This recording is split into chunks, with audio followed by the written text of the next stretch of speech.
And joining us now with more on the hostages deal and the international coverage of the war is an Israeli government spokesman, Eylon Levy. Eylon, thank you so much for joining us today. Thank you for inviting me.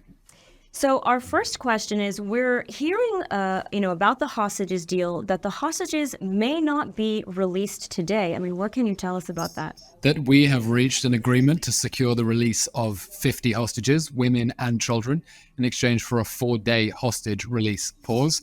It's not surprising that Hamas continues to psychologically terrorize the people of Israel. That has been part of its strategy from day one. Every minute that it keeps our hostages in the dark and keeps their families in the dark is an ongoing war crime, an ongoing crime against humanity. And we're demanding the full implementation of that agreement as we continue to uphold our side. And we're going to continue putting military pressure on Hamas to get everyone out. None of us are free till all of them are free, and there will be no one left behind. Is this something that you've expected? That Hamas would not live up to the terms of the agreement in a straightforward fashion? I don't think anyone expected the Hamas terrorists who burned, beheaded, and abducted people on October 7th to be men of their word. This isn't an agreement that has been reached indirectly through mediation with the Americans, the Qataris, and the Egyptians, with an organization that is trustworthy. We know we are dealing with a genocidal terror group that on October 7th committed an act of systematic extermination and would continue to do that against every man, woman, child in the country if given half an opportunity. So Hamas isn't suddenly turning around and giving us back hostages because it's decided to be nice or humanitarian or because it's realized it is evil to hold a 10-month-old baby hostage. It's responding to military pressure, and we've got to continue that pressure till we get everyone back. And Eylon, pivoting away from the hostages deal and to the international coverage of the war, you've been on international media since pretty much the outset of this war. And I want to show you a quick clip, and I want to hear your reaction to it. So let's just take a look at the clip. I was speaking to a hostage negotiator this morning. He made the comparison between the 50 hostages that Hamas has promised to release, as opposed to the 150 prisoners that are Palestinians that Israel has said that it will release. And he made the comparison between the numbers and the fact that, does Israel not think that Palestinian lives are valued as highly as Israeli lives? That is an astonishing accusation. If we could release one prisoner for every one hostage, we would obviously do that. We're operating in horrific circumstances. We're not choosing to release these prisoners who have blood on their hands. We are talking about people who have been convicted of stabbing and shooting attacks. Notice the question of proportionality doesn't interest Palestinian supporters when they are able to get more of their prisoners out. But really, it is outrageous to suggest that the fact that we are willing to release prisoners who are convicted of terrorism offenses, more of them than we are getting our own innocent children back, somehow suggests that we don't care about Palestinian lives. Really, that's a disgusting accusation. So I have to ask, what went through your mind when she asked you this question?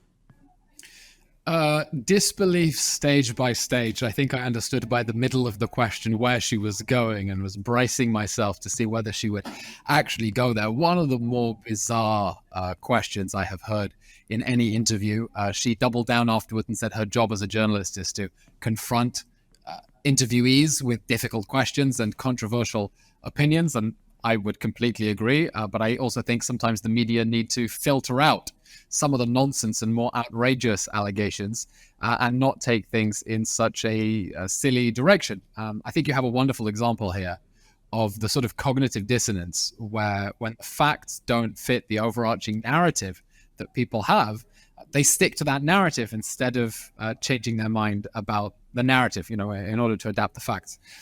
Really an extraordinary case. In hindsight, I should have said, of course, not only would we be happy to do a one-for-one swap, we'd be quite happy to get all 240 hostages back in exchange for 0 prisoners, 0 violent criminals, especially if the original offer of 3-for-1 made the Palestinians feel undervalued. That's the last thing that we would want. But yes, indeed, a very strange question. And I'm glad, actually, that it has resonated so far, because I think it really was just the most grotesque illustration of some of the very twisted thinking that we find sometimes in the media. And it really hit a nerve. It really hit a nerve with people.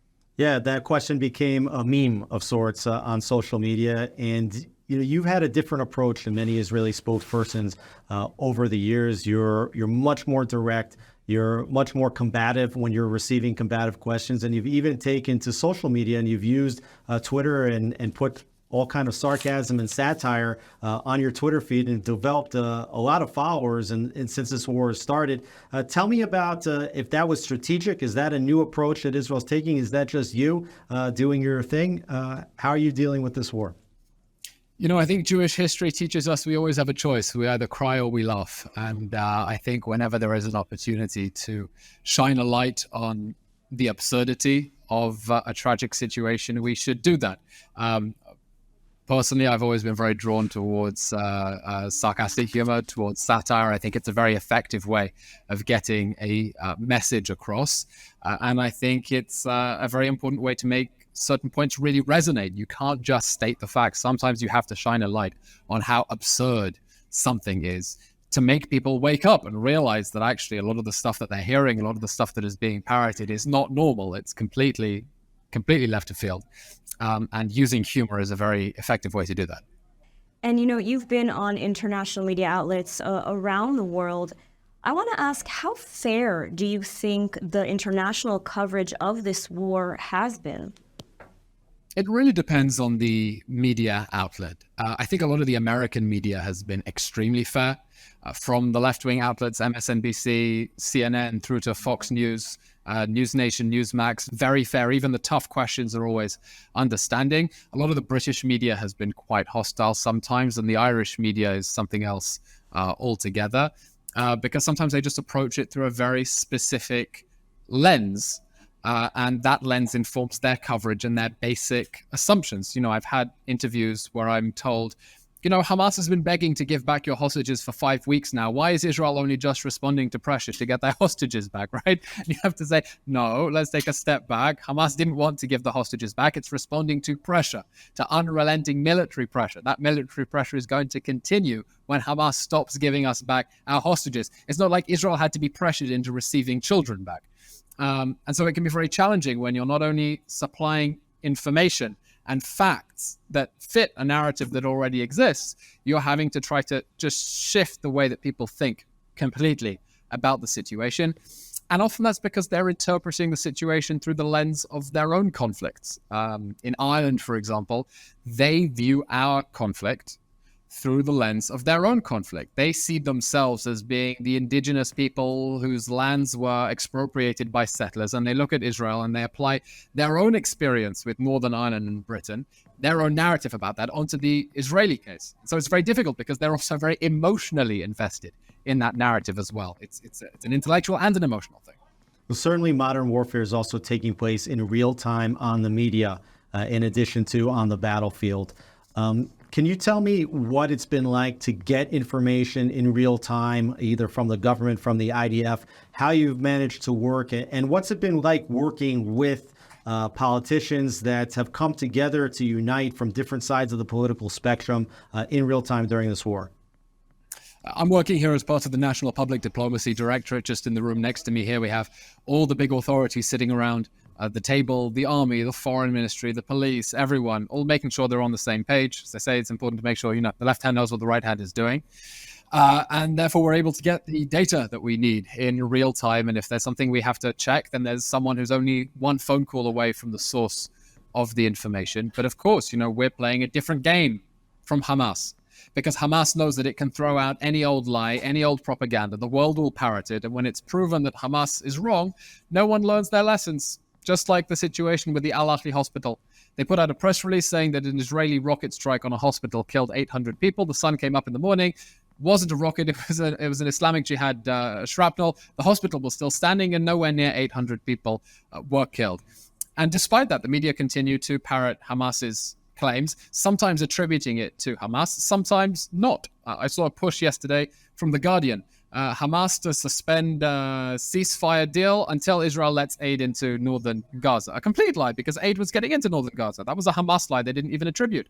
And Israel has to be so much more careful, because we're a democratic state with a professional army and a professional civil service, and everything has to be checked.